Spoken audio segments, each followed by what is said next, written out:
मेरे पास बच्चे आते हैं, बूढ़े भी आते हैं, नो एज लिमिट। अच्छा ये बताओ, ये अलग अलग जो लोग आते हैं राइट, उनके आने का रीजन क्या है? जैसे बच्चे हैं वो क्यों आते हैं आपके पास? उनके माँ बाप, जैसे मेरे पास तो इंडिया से भी लोग आते हैं, इंडिया के बाहर से भी आते हैं, जैसे एनआरआई या फॉरेनर्स हो गए। जो हमारी पॉटर कम्युनिटी थी, जो पहले 100 में से 90 लोग या 80 लोग ये काम करते थे, वो अब 100 में से 10 ही लोग करते हैं, 15 ही लोग करते हैं। तो मैंने शुरू किया तब यही रीजन था मेरे फैमिली का कि आप ये चीज क्यों कर रहे हो, ये चीज से फायदा क्या होगा। हमारी 4 पीढ़ी ने यही काम किया था, कुछ फायदा नहीं हुआ, ये मत करो। मैंने अपने विजुअलाइजेशन से पता लगाया था कि नहीं, ये काम मैं बहुत बड़ा करूंगा।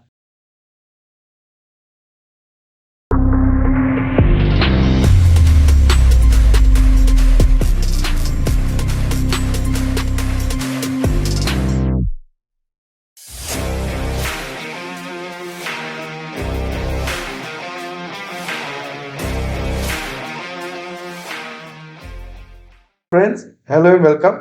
आज के जो हमारे गेस्ट हैं बहुत मजेदार हैं। छोटी सी उम्र है उनकी, 21 साल, और वो अपने आप को मिस्टर पॉटर के नाम से जाने जाते हैं। एक्चुअली वो पॉटरी आर्टिस्ट हैं।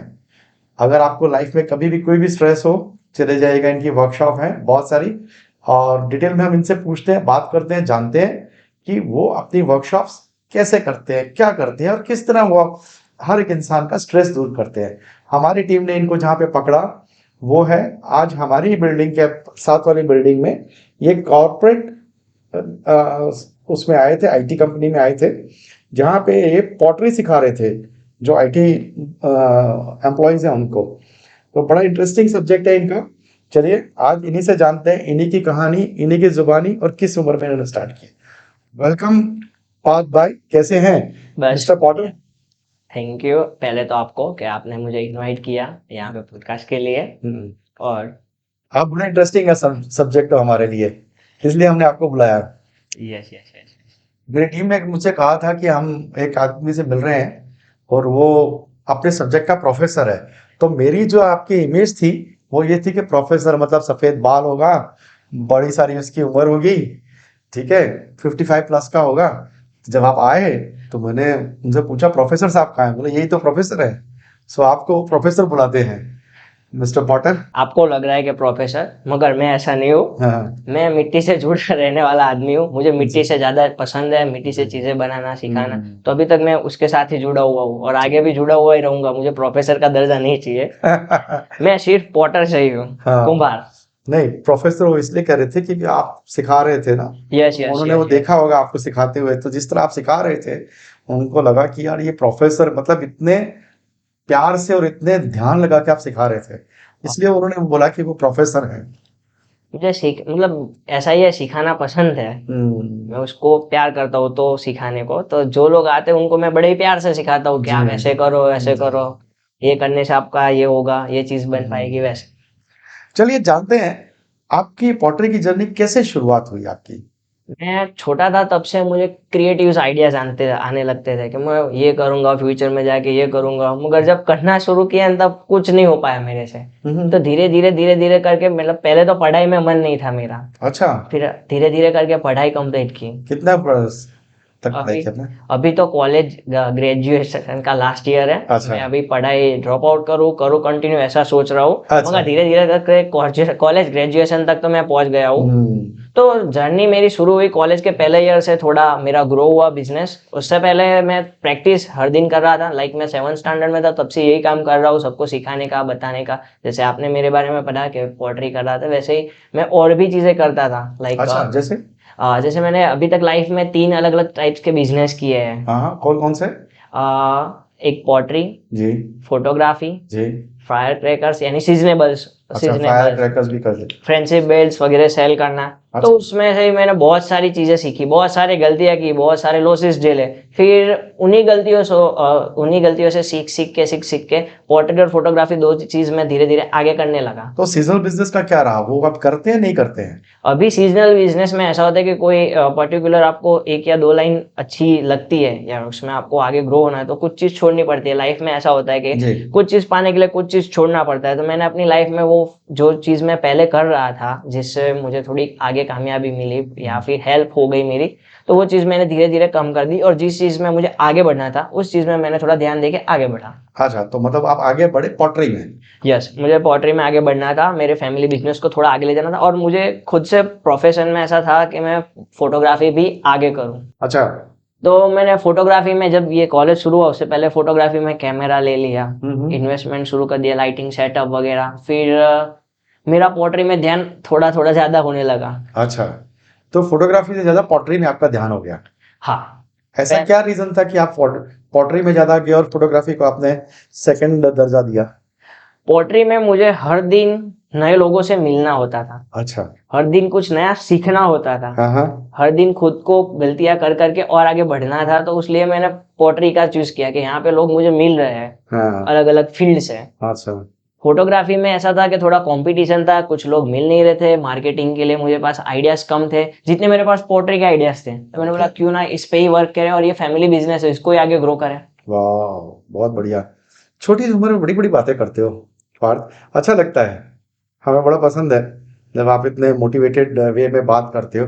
चलिए हम इसको बात को आगे बढ़ाएंगे, उससे पहले जाने आपकी फैमिली के बारे में। कौन कौन है आपकी फैमिली में? फैमिली में मम्मी है, जी। पापा है, हम्म। दीदी है। अच्छा। दीदी की शादी हो गई, अभी मम्मी पापा और मैं हम अकेले रहते हैं। अच्छा, आप और तीनों हैं? हाँ, तीनों है। ओके, ठीक है, राइट। तो पार्थ ने ये प्रोफेशन सिलेक्ट कर लिया कि मैं लोगों को पॉटरी सिखाऊंगा। यस, अभी ये है, मगर उससे पहले मैंने अपनी लाइफ में 3 जॉब की थी हाँ हाँ। और तीनों जॉब से मुझे सीख के मैंने अपने बिजनेस में वो चीज़ें अप्लाई करके फिर मैं आगे बढ़ा। तो जॉब, कौन सी जॉब की और क्यों की?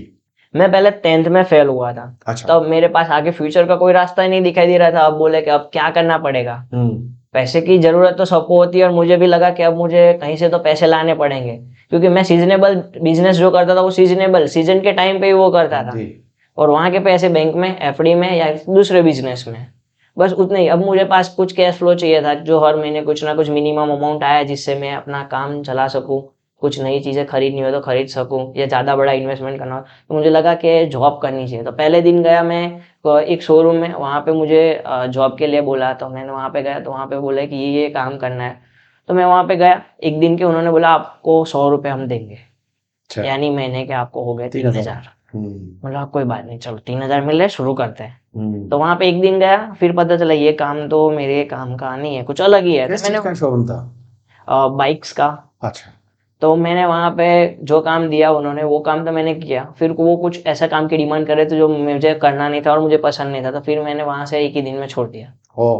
कि मैं ये काम नहीं कर सकता हूँ। आप एक दिन का जो होता है 100 रुपये आप मुझे दे दो। फिर मैंने दूसरी जगह पे जॉब की, वो 12th के बाद। फिर मैंने 10th में एग्जाम दी सेकेंड टाइम और पास हो गया। फिर मैं 11th कर नहीं पाया। 11th की जगह पे मैंने एक कोर्स ज्वाइन कर लिया आईटीआई के अंदर। मैंने बोला फ्यूचर में जिस फील्ड में आगे बढ़ना है, तब मुझे पता नहीं था कि मैं पोट्री में आगे बढ़ूंगा, मुझे फोटोग्राफी में बढ़ना था। तो मैंने आईटीआई में मल्टीमीडिया का कोर्स ज्वाइन कर लिया कि 1 साल चलो ये करते हैं, कुछ अच्छा है। और पढ़ाई में मुझे बचपन से थोड़ा कम इंटरेस्ट था, तो मैंने पढ़ाई तो तब से ही ऐसा बोला कि नहीं 11वीं नहीं करते। फिर 1 साल का गैप होने के बाद मुझे लगा कि अब मैं 12th कंप्लीट करूँ। तो 12th की एग्जाम दी एक स्टूडेंट की ओर से और मैंने एग्जाम में बहुत अच्छे मार्क्स दिए। तब 1 साल मैंने पूरी 100% पढ़ाई की, जो पहले से लेकर 10th तक की। वो मतलब मैं घूमता था यार दोस्तों के साथ। मेरी बचपन की जर्नी एकदम अद्भुत है, उस पे ही हम 2 दिन का पॉडकास्ट शूट कर सकते हैं। उतनी अलग अलग एक्सपीरियंस थे फ्रेंड दोस्तों के साथ, और पढ़ाई में उतना मन नहीं था। तो आपने ये मल्टीमीडिया का कोर्स कर लिया, उसके बाद? उसके बाद 12th के एग्जाम दी, फिर रिजल्ट आया, फिर वैकेशन मिला और वैकेशन पे जस्ट थोड़े टाइम के लिए लॉकडाउन। एग्जाम के लास्ट दिन हुआ भारत बंद, फिर हुआ लॉकडाउन। अब लॉकडाउन के पास मेरे पास बहुत ज्यादा टाइम था कि अब मुझे क्या करना है उसके बारे में सोचना था। तो मैंने फोटोग्राफी के बारे में रिसर्च शुरू की, गूगल, यूट्यूब, ऑफलाइन फोटोग्राफर से कि कैसे ये बिजनेस ग्रो होता है। अब तो कैमरा तो परचेस कर लिया था, उससे पहले इन्वेस्टमेंट तो कर दिया था, अब रिटर्न मिलने वाला था। तो मैं कुछ सोचते सोचते फिर लॉकडाउन में पूरे फोटोग्राफी में स्टडी की, पोट्री में स्टडी की। पोट्री का अच्छा सा एक्सपीरियंस जो मैंने पिछले सालों के अंदर, लाइक लॉकडाउन से पहले का टाइम था, उसके अंदर जो मैंने सीखा था उसको ही प्रैक्टिस कर कर कर कर कर के, यानी वो होता है इनके जब छोटे होते हैं तब हमें एकड़ा घुटाते हैं ऐसे, एक करो, वन करो, वन करो। तो मैंने पोट्री का एकड़ा इतना घुटा इतना घुटा इतना घुटा, मैंने बोला पोट्री ही करना है, फोटोग्राफी भी करेंगे साथ में, मगर पोट्री पहले करना है कि फैमिली बिजनेस है तो ये तो चीज करेंगे ही। और तब मेरा बिजनेस माइंड ये कहता था कि ये सारी चीजें सब लोग छोड़ रहे हैं तो क्यों ना इसको हम अपनाया जाए। तो क्या बिजनेस का क्या बनाया आपने, पॉटरी के बिजनेस को कैसे बनाया, क्या बनाया आपने इस बिजनेस का बारे में? बिजनेस के बारे में ऐसा था कि पहले तो स्टडी बहुत की जी। मैंने, मार्केट रिसर्च की कि क्या क्या चीजें मार्केट में अभी ऑलरेडी अवेलेबल है। ऑलरेडी मेरे कॉम्पिटिटर्स थे तब, सिरामिक के स्टूडियोज वाले बहुत बड़े बड़े। तब मैंने शुरू किया फोटोग्राफी। तब जैसे ही लॉकडाउन थोड़ा खुला तब मैंने एक फोटोग्राफर के अंडर में था, तो मैंने उनसे बोला कि अब मुझे क्या करना चाहिए, मुझे फोटोग्राफी। उन्होंने बोला फोटोग्राफी में बहुत का कंपटीशन है, तो ऐसा कर तू फैमिली बिजनेस पे थोड़ा ध्यान दे। तो मैंने बोला फैमिली बिजनेस पे तो चलेगा, अभी उतना ध्यान नहीं देना, मेरा मेन पैशन है फोटोग्राफी का, तो थोड़ा उस पर भी ध्यान दे दूँ पहले। तो मैंने वहाँ से फोटोग्राफी सीख ली पहले। फिर जो बात आई तो उन्होंने ही आगे मुझे रियलाइज हुआ कि भाई फोटोग्राफी में तो उतनी कंपटीशन है, तो क्यों ना इसको थोड़ा पोट्री में, और पोट्री की प्रैक्टिस भी हुई। तो उन्होंने एक आइडिया दिया कि आप ऐसा करो कि गूगल पे पेज बना दो अपना। तो 3-4 साल पहले से ही पेज बना दिया, और धीरे धीरे जो जो मेरे वर्क्स थे वो मैंने अपलोड करने लगे गूगल पर, इंस्टाग्राम पर, सारी जगह पे अकाउंट बना दिए। फिर मेरा अपना अपना काम, ऐसे मैं आर्टिस्ट हूँ, मेरे यहाँ पे लोग आए सीखने के लिए, तो मैंने उसका छोटा सा वीडियो डाल दिया, एक फोटो क्लिक करके डाल दिया। तो लोग बाग पहले सीखते हैं या पहले आप पॉटरी पे प्रोडक्ट्स बना के उनको बेचा करते थे? मेरा फैमिली बिजनेस यही था, मेरे पापा मम्मी घर से ही के लाइक ये चीज़ अभी थोड़े टाइम से हम बेचना शुरू किया। पहले मम्मी पापा, पापा ऑटो चलाते थे, मम्मी घर के बर्तन मांजती थी सबके घर पे जाके। तो जब मैं स्कूल लाइफ में था तब छोटे मोटे फैमिली प्रॉब्लम्स बहुत आते थे। फिर मटके बेचने की बारी आई, हमारा बिजनेस नया शुरू हुआ, तो हम मिट्टी की चीज़ें बना बेचना शुरू करते थे। तब किसी ने ऐसा बोला कि आप ऐसी चीज़ें सिखाना भी करते हो, कोई हमारी प्री स्कूल है तो आप वहाँ पे आके दिखाओगे कि ये पॉटरी की मिट्टी की चीज़ें कैसे बनती है बच्चों को। वाह, तो तब से एक आइडिया आया कि अच्छा। ये चीज़ करनी है। ठीक है, तो स्कूल में जाके पॉटरी सिखाना बच्चों को, वहां से आइडिया आया कि ये इसको बिजनेस में कन्वर्ट करना है कन्वर्ट फ्यूचर कर में। सकते हैं। Very nice. तब भी मुझे ऐसा ही लगा नहीं था कि मुझे यही चीज़ करनी है। हाँ, तब लगा कि ये काम आ रहा है, तब भी थोड़ा फोकस तो ज़्यादा फोटोग्राफी में ही था। अच्छा।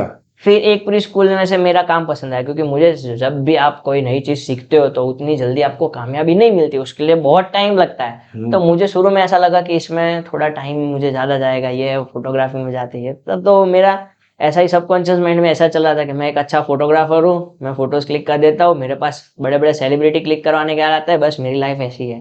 मगर धीरे धीरे करके चेंज आने लगा, और फिर मैंने फोटोग्राफी से पोट्री में डिवाइड ले लिया। बात ये सबकॉन्शियस माइंड के बारे में अभी आपने कुछ बोला, यस, वो क्या है? सबकॉन्शियस माइंड यानी आपका मन, अच्छा।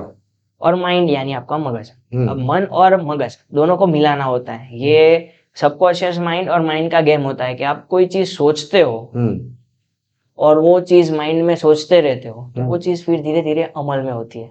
अच्छा। कि जैसे मुझे याद आया कि मुझे आज ये करना है, तो उसका मनोमंथन मुझे करना है कि ये करना है, ये करना है, ये करना है, ये चीज़ होगी, ये वो चीज़ होनी ही चाहिए, उसके लिए मुझे क्या करना है, मेहनत करनी है, कैसी करनी है वो। तो वो चीज़ जैसे आप सोचते रहोगे वैसे वैसे वो चीज़ आपकी लाइफ में धीरे धीरे करके एंटर होगी, और वो चीज़ होगी 110%। जैसे कि हमारे चंद्रयान 1 में था, कामयाबी मिलेगी, नहीं मिली। 2 में था, मिली, नहीं मिली। तीसरे में मिली। तो सोचने से सब कुछ होता है। वाह, छोटी छोटी उम्र और बड़ी बड़ी बातें, बहुत अच्छा लगता है पार्थ। तुम्हारा कॉन्फिडेंस देख के मुझे बड़ा मजा आ रहा है, मैं एंजॉय कर रहा हूँ तुम्हारा ये पॉडकास्ट रिकॉर्ड करते हुए। अच्छा, ये बताओ कि स्कूल में हो गया, आपने वहां से ये जाना किया मैं इसको बिजनेस में कन्वर्ट करता हूँ, फिर फोटोग्राफी को आपने धीरे से साइड में कर दिया, क्या किया?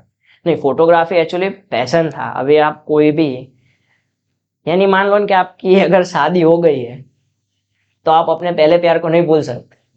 तो पोट्री मेरी शादी हो गई है और फोटोग्राफी मेरा पहला प्यार है, तो उसको मैं नहीं छोड़ सकता। तो फोटोग्राफी के साथ मैंने पोट्री में लिंक कर दिया कि अब मुझे पोट्री भी करनी है और फोटोग्राफी भी करनी है। हाँ। तो जो पोट्री करने के लिए आए उनको रिक्वेस्ट किया कि आप, मैं आपकी फोटोज क्लिक कर सकता हूँ। अच्छा। उन्होंने बोला हाँ कर दो। तो मैंने फ्री से शुरू कर दिया कि हाँ चलो, मेरे पास कैमरा है, ऑलरेडी इन्वेस्टमेंट है जी। और आप पोट्री करने के लिए आओ, मैं आपका शूट कर सकता हूँ। उन्होंने बोला हाँ कर दो। तो लोग क्यों आते थे आपके पास पॉटरी से? मेरे पास पोट्री सीखने के लिए लोग इस वजह से आते थे जी। कि उनके लाइफ में कहीं ना कहीं स्ट्रेस होता था, हाँ। कि रियल लाइफ में वो जो चीज करते हैं उससे वो थोड़ा बोर हो चुके थे, अच्छा, तो वो कुछ नया करना चाहते थे, तो वो लोग मेरे पास पोट्री करने आते हैं। तो वो आपके पास कैसे आते थे, कैसे पहुंचते थे आपके पास? अभी गूगल पे मेरा पेज बना, इंस्टाग्राम पे पेज बना, फिर मेरा पेज बना गूगल, इंस्टाग्राम, फेसबुक, हर जगह पे जो अच्छा। सोशल मीडिया था। तो अगर कोई सोशल मीडिया पे सर्च करता था और स्क्रॉल करता था तो कहीं ना कहीं मेरा डेटा उनको मिल जाता था। इंस्टाग्राम, फेसबुक, यूट्यूब पे मेरी फोटोग्राफी तो स्किल अच्छी थी, तो उनको ऐसा लगता था कि ये फोटोज तो अच्छी है, ये लोकेशन पे जाना चाहिए। अच्छा। तो फिर वो ऐसे करते लोकेशन पे आए। फिर मेरा सिखाने की स्किल अच्छी थी, तो वो सीखने के एक बार आए, दो बार आए, फिर दो लोगों को और लेके आए, फिर माउथ मार्केटिंग हो गया। अच्छा। अब जितना डिजिटल मार्केटिंग नहीं हो, उससे 4 गुना 5 गुना तो माउथ मार्केटिंग के। अगर एक लोग को अच्छा एक्सपीरियंस हुआ तो वो 25 लोग को लेके आएंगे ही आएंगे। अच्छा। तो वैसे मेरी जर्नी की शुरुआत हुई लॉकडाउन के बाद। अच्छा। तब मैंने शुरू किया, तब मेरे पास 2 महीने में कोई एक आता था। हाँ। फिर 2 महीने के बाद 1 महीने में 2 लोग आने लगे। हम्म। फिर थोड़ा प्रॉब्लम आया तो थोड़े टाइम के लिए बंद हो गया। तब मैंने वापस फोटोग्राफी शुरू कर दी। फिर वापस पोट्री, फोटोग्राफी में थोड़ा प्रॉब्लम आया, पोट्री में कुछ लोग आने लगे। तो वैसे वैसे करके शुरू कर दिया। अब शुरू किया तब तो पैसे नहीं थे मेरे पास, नहीं पापा से मांग सकता था, पापा रिक्शा चलाते थे, नहीं मम्मी से मांग सकता था। तो मैंने जितनी सेविंग्स, बिजनेस जो जो किया था वो एक व्हील पे लगा दिया। अच्छा। और एक व्हील दादा ने प्रैक्टिस करने के लिए दे दिया था मुझे कि इसे मैनुअल व्हील है, हाथ से लकड़ी से घुमाओ, प्रैक्टिस करो थोड़ी बहुत, तुझे इसमें इंटरेस्ट है, थोड़ी रुचि है, तुझे कुछ ऑर्डर्स आते हैं तो उस पर तू थोड़ा ध्यान दे। तो फिर वहां से प्रैक्टिस की, एक व्हील परचेस किया, 2 किया, 3 किया, 4 किया, धीरे धीरे करते करते आज 15-17 पता नहीं कितने। और फ्यूचर में ये पॉडकास्ट अभी थोड़े टाइम बाद ऐसा भी हो सकता है कि 50 व्हील भी हो जाए, 500 व्हील भी हो जाए। जरूर हो जाएंगे। जिस तरह से तुम्हारा वो है ना, क्या बोलते हैं, जिज्ञासा है इस काम को आगे बढ़ाने की, तो जरूर तुम आगे बढ़ोगे, कोई सवाल ही पैदा नहीं होता। और ये जो हॉबी है ये लुप्त हो रही है धीरे यस, धीरे, लेकिन तुम्हारे जैसे लोगों के हाथों में है तो ये जागरूक रहेगी।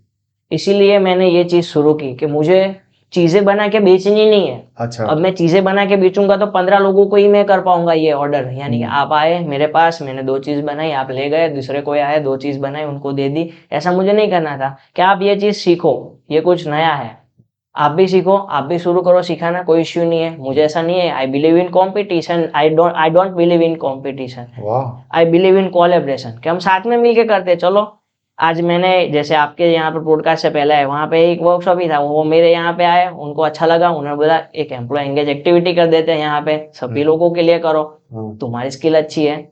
वैसे अच्छा, तो यहाँ पे जो आप आए थे वो एम्प्लॉय एंगेजमेंट एक्टिविटी थी। यस यस यस, अच्छा, उनको ये कहाँ से सीखा? कंपटीशन नहीं, कोलैबोरेशन करूंगा, ये तो बड़े एमबीए वाले लोग ही बोलते हैं ऐसी ऐसी भाषा। अगर आप कंपटीशन करते हो आपकी लाइफ में तो आप एक लेवल तक ही आगे बढ़ पाओगे।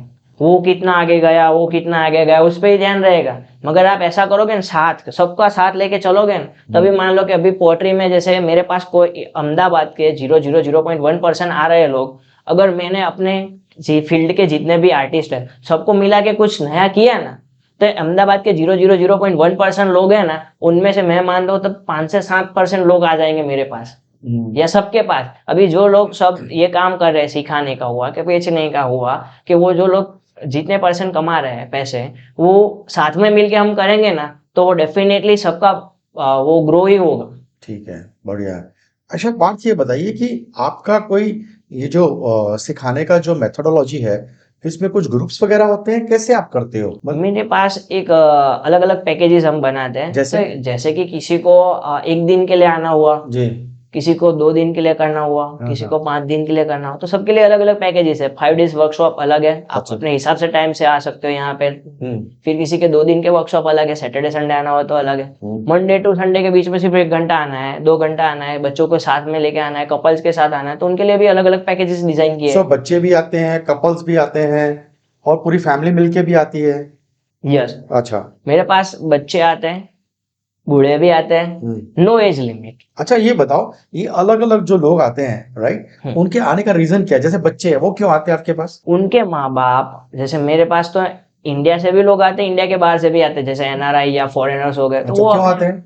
वो अपने बच्चों को ऐसे दिखाते हैं कि देखो ये चीज पहले हम गांव में करते थे या देखते थे, अब ये चीज तो लुप्त हो गई है। हाँ ये चीज गांव में जो हमारी पॉटर कम्युनिटी थी, जो पहले 100 में से 90 लोग या 80 लोग ये काम करते थे, वो अब 100 में से 10 ही लोग करते हैं, 15 ही लोग करते हैं। तो मैंने शुरू किया ना, तब यही रीजन था मेरे फैमिली का कि आप ये चीज क्यों कर रहे हो, ये चीज से फायदा क्या होगा, हमारी 4 पीढ़ी ने यही काम किया था, कुछ फायदा नहीं हुआ, ये मत करो। मैंने अपने विजुअलाइजेशन से पता लगाया था कि नहीं, ये काम मैं बहुत बड़ा करूंगा। और धीरे धीरे धीरे धीरे धीरे धीरे ठोकर बनी, फिर फैमिली खुद जुड़ गई मेरे साथ और फिर ये काम हुआ। अच्छा। तो अभी ये जो हमारा ऐसा होता है लाइक के सबके प्रोफेशन पैशन के अंदर या बिजनेस के अंदर ऐसा होता है कि फैमिली बिजनेस जो बोलते हैं ना, तो उसमें फैमिली इन्वॉल्व होती है। मेरा तो ये काम थोड़ा उल्टा है कि मेरे दादाजी ने ये काम छोड़ा, उनकी गवर्नमेंट जॉब लग गई, फिर पापा को ये काम करना नहीं था, उन्होंने छोड़ दिया और मैंने फिर ये काम पकड़ लिया। ठीक है। अब मैंने पकड़ा ना, तो ये फैमिली बिजनेस था, तो मुझे फैमिली को तो साथ में लेके ही चलना था। हाँ जी। तो थोड़ा थोड़ा करके पापा को भी साथ में ले लिया, दादा को भी ले लिया, परदादा को भी ले लिया। अच्छा, ओके, वंडरफुल, बहुत अच्छे। पार्ट अब ये बच्चे आते हैं, हस्बैंड वाइफ आते हैं, कपल आते हैं, ये कपल क्यों आते हैं आपके पास? कपल एक बॉन्ड क्रिएट करने के लिए आते हैं, जैसे बॉन्ड क्रिएट करने के लिए। यस, तो जैसे वो पूरे दिन जॉब करता है कोई एक पर्सन, जी। एक दूसरा पर्सन किसी दूसरी जगह पे जॉब करता है, तो जो सब साथ में होता है तो रात को खाने के टाइम पे सोने के टाइम पे साथ में होते हैं, तो और सैटरडे संडे उनकी छुट्टी होती है या संडे के दिन पे छुट्टी होती है, वो कुछ नया करना चाहता है। अब वो फिल्म देख के वो उनको अच्छा नहीं लगता है हर बार फिल्म देखना, हर बार बॉलिंग करना, हर बार कुछ नई चीज करना जी। तो हर नई चीज में एक होती है पॉटरी। अच्छा। और वो उनके टाइम के दौरान मैं प्लान करता हूँ। ओके, ठीक है।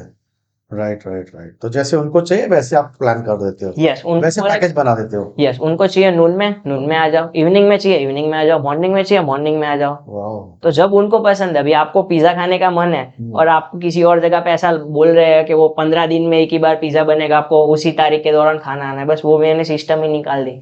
आपको जब आना हो तब आप मुझे कांटेक्ट करो, मैं आपको वो सर्विस दे दूंगा। अच्छा, जो मेरी सिखाने की है वो। ठीक है।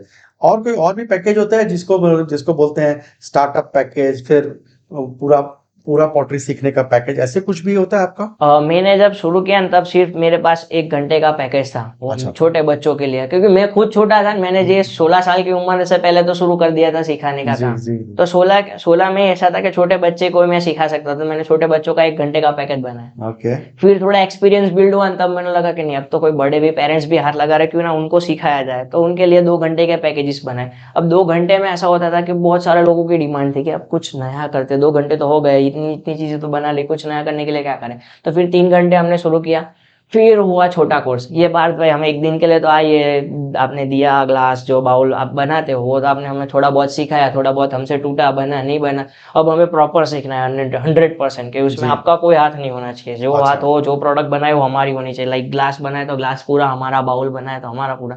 तो उसके लिए हमने एक छोटा सा कस्टमाइज टाइम वाला क्रैश कोर्स बना दिया कि आप जब चाहो तब क्रैश कोर्स ज्वाइन करके आप 15 घंटे की सर्विस ले सकते हो हमसे सीखने की। ओके, छह को क्रैश कोर्स हो गया।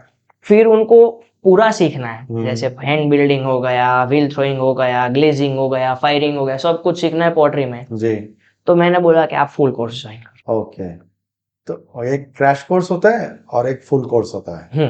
ठीक है, तो इसमें कोई एज लिमिट नहीं है, कोई भी आके कभी? No age limit. किड्स के लिए अलग से पैकेज होता है, जो 1 डे वर्कशॉप होता है उसमें एज लिमिट नहीं है, मगर जो बड़े लेवल के क्लासेस होते हैं जिसमें टाइम ज्यादा जाता है, तो उसमें ऐसा होता है कि सबके अलग अलग टाइमिंग्स होते हैं। कि किड्स के लिए आप 10 दिन का कुछ प्लान करो, क्योंकि ज्यादा वो नहीं कर सकते, और छोटी एज होते हैं, 10 साल के अंदर होते हैं, तो उसके लिए 10 दिन का 10 घंटे का कुछ अलग प्लान। जैसे कोई बड़ा है 10 साल से ऊपर का है और उसको थोड़ा बहुत मीडियम सीखना है, तो वो क्रैश कोर्स ज्वाइन करो 15 घंटे के लिए, और 15 घंटे के बाद वही किड्स को आगे बढ़ के है जो छोटे 10 साल का ज्वाइन किया है, छोटा ड्यूरेशन वाला पैकेज ज्वाइन किया है, उनको आगे कंटिन्यू करना हो तो 15 घंटे में कर सकते हैं, थोड़ा और प्रो होने के लिए। फिर पूरा सीखने के लिए तो उनको फुल कोर्स। तो फैमिलीज ऐसे भी आती हैं कि उनके घर में कुछ इवेंट है, जैसे बच्चे का बर्थडे है या उनके एनिवर्सरी है, उस तरह भी कुछ आते हैं कि नहीं? वैसे कोई? मेरी जर्नी की शुरुआत एक्चुअली में आउटडोर से हुई थी। मुझे उतना नहीं पता था कि मैं अपनी जगह पे इसको इतने लेवल तक ग्रो कर सकता हूँ। वो तो आइडियाज आते आते आते आते आते आते वहां तक पहुंचा हूँ जहां तक मैं हूँ। मगर मेरी शुरुआत तो ऐसे हुई थी आउटडोर इवेंट से, क्योंकि मेरे पास पैसे नहीं थे व्हील परचेस करने के लिए। तो जो ट्रेडिशनल व्हील था जो हाथ से घुमाते थे, जो मुझे वारसा में मेरे दादा ने दिया था कि ये उस पर प्रैक्टिस कर, तो वो लेके मैं बर्थडे पार्टी इवेंट करता था, किसी प्री स्कूल में जाता था, किसी इंस्टीट्यूट के साथ जुड़ता था, कि उनको सिखाने के लिए कोई चाहिए तो मैं वहाँ पे चला जाता था, उनके पास इलेक्ट्रिक व्हील होता था। तब एक ख्वाहिश जगी, ये भी चीज़ खरीदेंगे हम। कितने एक्सपेंसिव है, कितनी महंगी है, वो साइड की बात, ये चीज़ हमें चाहिए। अब 2 साल तक, 1 साल तक सोचने के बाद हमें पता चला कि इसको यहाँ से परचेस कर सकते हैं, इतने पैसों में परचेस कर सकते हैं। फिर जाके वो चीज़ खरीदी उतने पैसे। तो आज कुछ कॉलेजेस, यूनिवर्सिटीज या इंस्टीट्यूट्स वगैरह में भी जाते हो ट्रेनिंग देने के लिए? मेरा मेन गोल यही है कि मैं फ्यूचर में हर कॉलेज के साथ वर्कशॉप करूँ, हर स्कूल के साथ वर्कशॉप करूँ, हर ऐसी जगह पे वर्कशॉप करूँ जहाँ पे बच्चे इकट्ठा होकर कुछ नई चीज़ें करना चाहते हैं या नई चीज़ सोचना चाहते हैं। जैसे मैंने सोचना शुरू किया था अपनी स्कूल लाइफ में कि मुझे कुछ बड़ा करना है। क्या करना था, कैसे करना था, वो उतना नहीं पता था, मगर कुछ करना है। यही लाइफ में नहीं करना है कि सुबह उठे, दौड़े, काम किया, ये किया, सो गए, नहीं, कुछ अलग। तो आज की तारीख में आप महीने भर में या साल में कितने स्कूल या कॉलेजेस की वर्कशॉप कर लेते हो? मेरा टारगेट कुछ अभी फिक्स नहीं होता है। अच्छा।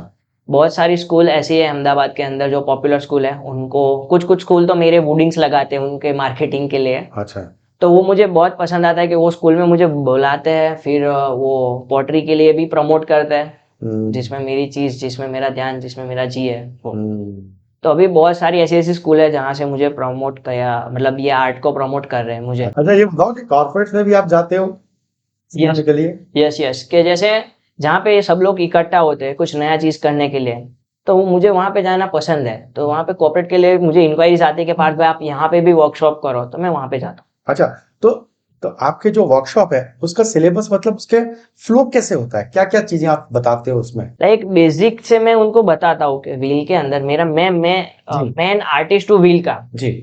तो उसमें मैं बताता हूँ कि सबसे पहले क्ले बनानी होती है, फिर उसको क्ले लगानी होती है व्हील के ऊपर, फिर क्ले को सेपरेट करके उसमें से अलग अलग पार्ट में डिवाइड करनी होती है, फिर वो चीज़ से प्रोडक्ट बनाना होता है। और प्रोडक्ट अलग अलग टाइप्स के होते हैं, जिसमें कम हार्ड, पहले प्रोडक्ट हार्ड तो है ही मगर कम हार्ड है, वो ही सिखाना है सबसे पहले। तो उसमें मैं दिया दिखा देता हूँ, फिर ग्लास दिखाता हूँ, बाउल बनाता हूँ, प्लेट बनाता हूँ, वो सब सारी चीज़ें की टेक्निक एक दूसरे के साथ सिमिलर है, तो वो चीज़ें मैं टेक्निक से उनको बताता हूँ। फिर वो खुद से प्रैक्टिस करते हैं और वो सारी चीज़ें धीरे धीरे करके बनाना सीखते हैं। अच्छा, ओके। तो ये क्ले कहाँ से लाते हो आप?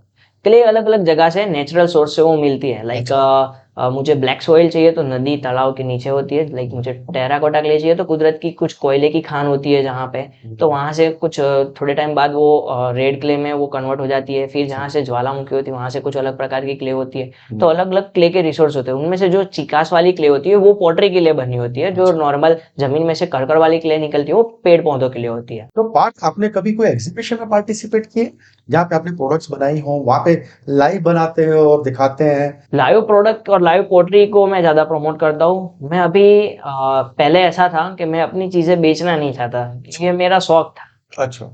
मेरा प्रोफेशन तो पोट्री था, पैशन ये पोट्री था।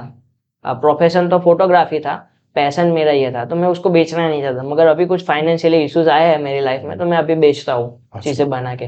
तो जो उनको पसंद होती है ऐसी चीज़ मैं अपने वर्कशॉप के दौरान बताऊँ। किसी को ऐसा है कि उनकी फ्रेंड को गिफ्ट करे कॉफ़ी मग या प्लेट या फिर बाउल कस्टमाइज वाला जिसमें उसका नाम लिखा हो और ग्लेस जैसे चमक वाला हो कुछ, या कॉफ़ी मग में उसका कुछ कस्टमाइज जो उनको पसंद होता है वैसे। तो ये जो गिफ्ट आप बनाते हो स्पेशली उनके लिए, है ना, तो उसकी प्राइस रेंज क्या होती है? कहाँ से लेके कहाँ तक की गिफ्ट होती है? मेरे पास 250 350 से शुरू होके 5000 तक की प्रोडक्ट्स रहती है। अच्छा। तो वो अपने हिसाब से जो चीज़ बोलते हैं वो चीज़ मैं कस्टमाइज उनको करके बना के उनको गिफ्टिंग के लिए प्रोवाइड करता है, तो वो कस्टमाइज करते हैं। Yes. कुछ एक आप रेडीमेड करते हैं, कुछ एक कस्टमाइज करते हैं? मेरे पास रेडीमेड चीज़ में जिसमें मेरी मेन एक्सपर्टाइज है मिनिएचर प्रोडक्ट्स, एकदम छोटी, जिसमें आपकी उंगली से उतनी छोटी छोटी प्रोडक्ट्स मैं बनाता हूँ। ओके। तो वो चीज़ मेरे पास स्टॉक में पड़ी रहती है। अच्छा। फिर कुछ चीज़ें ऐसी होती है कि वो बोलते हैं कि नहीं मुझे यही चीज़ चाहिए और इतनी चाहिए, तो मैं वो बनाता हूँ। टाइम लगता है उसमें, टीम एफर्ट लगती है। तो लोग आप बोलते हैं और फिर उस तरह की प्रोडक्ट आप उनको बनाते हैं ताकि वो गिफ्ट कर सकें। That's okay, good. और कहीं जाके आप ये लाइव डेमो वगैरह भी करते हैं जैसे एग्जीबिशन वगैरह में? एग्जीबिशन में हर जगह पे लाइव तो होता ही है, लाइव पोट्री होता का है। लाइव होता है। ओके वहाँ पे ऐसा होता है कि एक फील है, ये आर्ट है जी। तो वो रेडी होता है तो वो अलग चीज दिखाई देती है, और जो चीज बनते हुए देखते हो वो चीज अलग होती है। तो लाइव का अलग ही मजा है पूरा Correct. पोट्री का। अच्छा पार्थ, ये बताओ कि किसी को अगर ये पॉटरी का हॉबी स्टार्ट करनी हो या उसको उसमें मजा आता हो, तो उसका इन्वेस्टमेंट कितना रहता होगा? इन्वेस्टमेंट पॉटरी के बिजनेस में अगर आप इलेक्ट्रिक व्हील परचेस करते हो तो उसकी अप्रोक्सीमेटली कॉस्ट आती है 20,000 से मिनिमम शुरू होता है, 45,000 75,000 तक के व्हील्स होते हैं मार्केट में अवेलेबल। ठीक है तो मैं बोलता हूँ मिनिमम बजट से वो शुरू करो जी।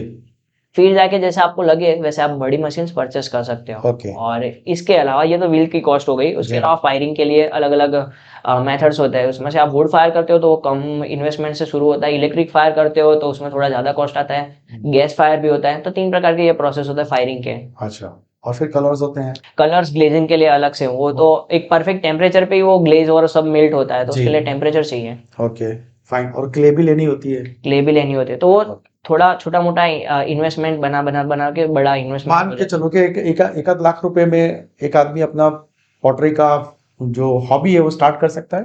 1.5-2 तक पहुंचेगा। 1.5 तक पहुंचेगा? सारी चीजें इन कर रहे हो तो जी जी। सिर्फ व्हील और ऐसा कर रहे हो तो अंडर लाख में हो जाएगा। अच्छा, अपने बिजनेस में आप किस तरह नई नई चीजें लाते हो? क्या करते हो नई नई चीजें करने के लिए बिजनेस में? कुछ नया ट्राई करने के लिए ऐसा होता है कि हर दिन रिसर्च करनी पड़ती है कि हमें क्या करना है, उसके बारे में रिसर्च करते हैं हम, कैसी चीजें वो बनाएंगे या सेल करेंगे या कैसे लोगों को नए हमारे साथ जोड़ेंगे वो। अच्छा, बात जैसे आप फॉर एग्जांपल कॉर्पोरेट में आप एम्प्लॉय एंगेजमेंट के लिए जाते हैं, ठीक है, आप वहां पे पॉटरी का ये सारा सिखाते हैं, उसके बाद में पता करते सही है कि इसका क्या रिजल्ट आया? 110%। अच्छा। अगर रिजल्ट खराब आया तो ये मैं कुछ आगे इम्प्लीमेंट कर पाऊंगा हम्म। अपने काम के अंदर। वैसे कोई स्टोरी हमें बताइए ना, जैसे आपकी बड़ी एक्साइटिंग स्टोरीज होंगी, बच्चों की होंगी, कॉर्पोरेट की होंगी, फैमिलीज की होगी। हर नए लोगों के साथ एक मेरी छोटी सी स्टोरी रहती है। अच्छा। जैसे आपके साथ निकला तो एक छोटी सी स्टोरी बनी, ऐसी स्टोरियां हर किसी के पास मेरी छोटी मोटी है। मगर जो लोग मुझे मोटिवेट करते हैं वो है मेरा डिसलाइक। मुझे सब लोग पसंद तो करते हैं मगर जो लोग मुझे नहीं पसंद करते हैं तो उनके बारे में मैं सोचता हूँ। जैसे कि मेरा हो गया कि मेरे पास जो लोग आते हैं उनको मैं रिक्वेस्ट करता हूँ कि आपको अगर अच्छा लगा तो आप मुझे रेटिंग्स दो, रिव्यूज दो। अगर उनमें से भी किसी लोगों को नहीं पसंद है तो वो मुझे बोलते हैं कि आपकी ये चीजें नहीं पसंद है जो आपको अपडेट करनी चाहिए। तो वो लोग है ना मुझे ज्यादा पसंद है। अभी मैंने ये शुरू किया तब मेरे पास कॉल आने लगे थे कि आप ये पॉटरी सिखाते हो, कैसे क्या होता है। तो पहली गलती मेरी ये हुई थी कि मैं पूरा नींद में था और किसी का कॉल आया तो मैंने उनको ऐसा बोला कि आप मुझे व्हाट्सएप पे हाई करो, मैं आपको बाकी डिटेल्स शेयर कर देता हूँ। और मैं पूरा सोते हुए फ़ोन उठाया था। तो उनको ऐसा लगा कि ये मेरे साथ चीट करने वाला है, कि वो व्हाट्सएप पे कुछ फ्रॉड मैसेज मंगवा देता है या मेरे साथ कुछ अलग व्यवहार हुआ उसके साथ फ़ोन पे। तो उन्होंने ऐसे ही 1 स्टार रेटिंग डाल के बोल दिया कि ये बंदा है जो ये बिजनेस पॉटरी का ये सिखाने का काम करता है और उसको ऐसा व्हाट्सएप पे मैसेज करने के लिए बोलता है। तो उन्होंने कुछ अलग ही वे में ले लिया। तो फिर मैंने उनको बताया कि मेरा ये कुछ कहने का इंटेंशन नहीं था, मैं नींद में था तब मुझे खुद पता नहीं था कि मैंने ऐसा बोला। मैंने कॉल रिकॉर्डिंग सुनी पूरी और फिर उनकी जो प्रॉब्लम थी वो मैंने उनकी प्रॉब्लम तब सॉल्व की और फिर ऐसी प्रॉब्लम किसी और के साथ ना हो तो वो मैंने सोचा और फिर उस पे वर्क करते मुझे वो ये स्टोरी है वो ज़्यादा यादगार रही। और ये जो प्रॉब्लम था उन्होंने तब 1 स्टार दिया और वही मेरे पहले कस्टमर बने मेरे मंथली क्लासेस के, जो मैंने मंथली क्लासेस शुरू किया था। वाह। और ये स्टोरी मेरे लिए सबसे ज़्यादा मोटिवेट थी। उसके बाद भी मुझे ऐसे बहुत सारे लोग ऐसे मिले जो उसने मुझे डिसलाइक किया, मुझे पसंद नहीं किया हो मेरे काम के दौरान, तो उनकी भी स्टोरी मुझे ऐसे यादगार रहती है। सो देखिए फ्रेंड्स, एक मतलब एक कैसे एक एडवर्स सिचुएशन को उन्होंने अपॉर्चुनिटी में कन्वर्ट कर लिया। ये बहुत अच्छी बात पार्थ ने बताई है हमें कि एडवर्स कंडीशन में भी उसको अपॉर्चुनिटी में कन्वर्ट कर लीजिए। वंडरफुल पार्थ, हमें अच्छा लगा आपके पास ये जान के। ठीक है, चलिए, आपके वर्कशॉप्स काफी यूनिक होते होंगे, लोगों को बड़े पसंद आते होंगे, क्या क्या नया नया करते रहते हो आप, ये बताओ ना। जैसे हमारे सिखाने का तरीका पहले सिंपल था, हम धीरे धीरे सिखाने के टेक्निक्स में थोड़ा बहुत चेंज करते हैं। अभी पहली बार जो लोग आए वो 3 साल बाद या 2 साल बाद या 1 साल बाद या 6 महीने बाद वो वापस आ रहे हैं तो उनको ऐसा ना लगे कि पिछली बार हमने किया वही किया। तो हर बार हम जो सिखाते हैं उसमें टेक्निक में थोड़ा बहुत परिवर्तन लाते हैं, थोड़ी लोकेशन में परिवर्तन लाते हैं। जैसे पहले हमने शुरू किया था सिर्फ पॉटरी का ही, अब हम और भी आर्ट एक्टिविटीज को साथ में जोड़ के चल रहे हैं। जैसे ड्राइंग हो गया, रेजिन हो गया, नीटिंग हो गया, और भी आर्ट एक्टिविटीज जो फ्यूचर में कोई लोग करना चाहते हैं मगर उनके पास प्लेटफॉर्म नहीं है, जगह नहीं है, मार्केटिंग की स्किल नहीं है, हाँ। तो मैं उनको मार्केटिंग की स्किल सिखाता हूँ, लोकेशन प्रोवाइड करता हूँ और साथ में मिलकर कॉलेब। तो ये साथ में सिखाते आप ही सिखाते हैं, कोई आपके Yes, कलीग्स yes. है, फ्रेंड्स है? नहीं नहीं, मैं ही सिखाता हूँ ये। हाँ। और बाकी किसी को अगर लाइक ड्राइंग आर्टिस्ट है, उनको कुछ वर्कशॉप वगैरह मेरे साथ मिलकर प्लान करना है, तो वो मेरी लोकेशन पे प्लान करते हैं वैसे। अच्छा, ओके। तो पहले सिर्फ pottery workshop and training centre था, अब वो मिस्टर पॉटर आर्ट कैफे हो चुका है, तो उसमें और भी आर्ट एक्टिविटी जुड़ी, और अभी फूड भी हम धीरे धीरे इंक्लूड करने के बारे में सोच रहे हैं। तो हमें बताइए मिस्टर पॉटर आर्ट कैफे के बारे में।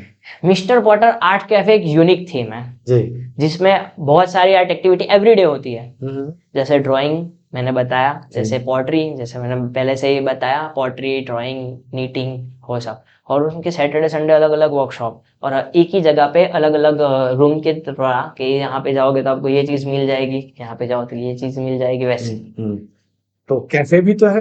कैफे भी है, मगर अभी फूड इंक्लूड नहीं है, बिकॉज हमारी थोड़ी टीम कम पड़ रही है, मगर हम बहुत जल्द फूड भी शुरू करने वाले हैं हमारी लोकेशन से। अच्छा, तो कैफे भी आप स्टार्ट कर दोगे? और ये जगह हमने हमारे घर से शुरू की है, तो हमें ज्यादा इन्वेस्टमेंट के लिए वो ना चाहिए वैसे। तो बात आपके पास एक समय में कितने लोग होते हैं? किसको आप बोलते हो कि ये दिन मेरा बहुत बढ़िया गया? उस दिन कितने लोग होते हैं आपके पास? 20 25 कितने लोग होते हैं? 50? जब हम आउटडोर में वर्कशॉप करते हैं, तब एक दिन में हम 100 लोगों तक के प्लान करते हैं, 100 भी उससे ज्यादा भी होते हैं। अच्छा। तो जो इंडोर हमारी लोकेशन पे होते हैं, वहाँ पे 30 से 50 लोग आते हैं। अच्छा। Saturday Sunday, Saturday, Saturday Sunday। Sunday, हर सैटरडे संडे हमारा यादगार रहता है। ओह वाह। तो वहाँ पे कुछ अलग ही पूरे महफिल बनी होती है, हाँ हाँ। कि वहाँ पे लोग बाहर से आते हैं, क्ले बनाते हैं, पॉटरी करते हैं, खुद गलतियाँ करते हैं, मैं कुछ गलतियाँ उनसे करवाता हूँ, और फिर उनको वो गलतियों का सॉल्यूशन दिखाता हूँ कि ये गलती करने से ये होता है, ये गलती करने से ये होता है। तो ये पूरा दिन चलता है आपका वर्कशॉप सैटरडे संडे? यस, पूरा दिन। पहले हम 24/7 ओपन ही रखते थे, तो कोई 4 बजे आता था, कोई 3 बजे आता था, कोई 2 बजे आता था, तो सबकी अलग अलग टाइमिंग्स होती थी। तो अभी कुछ प्रॉब्लम्स आने की वजह से हमने कुछ फिक्स टाइमिंग्स रख दिए, तो उस टाइम के दौरान वो लोग आते हैं। और कुछ टाइमिंग से ऑप्शन हमने रखे कस्टमाइज, तो जो कस्टमाइज रहे उसके अलग चार्जेस हमने रख दिए हैं, और जिसको हमारे स्लॉट टाइम से आना है उनके लिए अलग चार्जेस रखे हैं। अच्छा पार्थ भाई, ये बताइए आपकी टीम में कितने लोग हैं? मेरी टीम में पापा, मम्मी, मैं, मेरी छोटी सिस्टर, और मेरे बैक साइड सपोर्ट करने वाले मेरे भैया, भाभी, और कुछ चुनिंदा रिलेटिव्स, दोस्त यार तो पहले। अच्छा, ठीक क्योंकि है। हर टाइम पे कुछ प्रॉब्लम्स होती है, तो दोस्त यार को हम तुरंत बुला लेते हैं कि भाई तू आ जा, ये प्रॉब्लम्स हुई है। और प्रॉब्लम्स तो कुछ ना कुछ तो होती ही रहती है, जब एक साथ 50 लोग 30 लोग आते हैं, तो छोटा मोटा प्रॉब्लम्स होता रहता है। तब Correct। यार दोस्त पहले, फिर रिलेटिव्स, फैमिली, सब। अच्छा। तो अभी मेरी कुछ बाहर से टीम नहीं है, मगर फैमिली मेंबर्स और जो हमारा पहला ग्रुप है, बस वही है। चलो बढ़िया है। ठीक है। तो आपने जैसे कहा था कि मैं फ्रेंचाइजी मॉडल करना चाहता हूँ, और 100 150 200 500 1000 जितने अपने व्हील्स करना चाहता हूँ। हाँ। तो हमारी शुभकामनाएं आपके साथ हैं, और हम चाहते हैं कि आप काफ़ी बड़ा नाम अपना करें। ठीक है ना? और ये जो क्या बोलते हैं, आर्ट कैफे। आर्ट जो है आपका, यस। पॉटरी का, यस। वो जो लुप्त हो रहा है उसको आप जागरूक रखिए, और आर्ट कैफे तो आपका बहुत बड़ा नाम करेगा, ये मुझे कॉन्फिडेंस है। क्योंकि आपकी इतनी छोटी उम्र में आप जितनी बड़ी बड़ी बातें करते हैं ना, वो शायद मैंने एमबीए लोगों को भी बातें ऐसी करते हुए सुना नहीं है। इतने आइडियाज, आप नए नए आइडियाज बताते हैं, इतनी अच्छी अच्छी बातें करते हैं, और हमेशा सबसे बढ़िया बात है कि आपके चेहरे पे हमेशा स्माइल देखने मिलती है।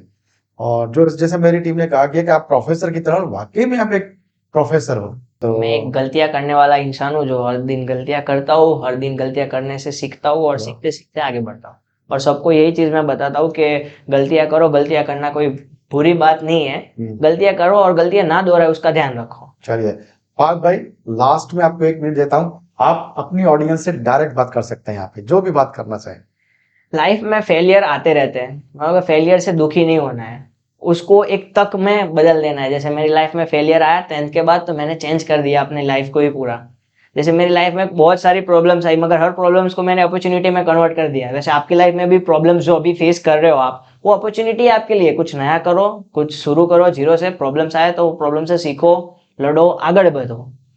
आगे बढ़ने के बाद, जैसे गीता में लिखा है कि अगर कोई आपकी तारीफ करे तो आपको खुश नहीं होना है ज्यादा, और आपको कोई पनिशमेंट दे तो ज्यादा दुख नहीं होना है। उसे कर्मयोगी कहते हैं, तो आप कर्मयोगी की तरह बनो।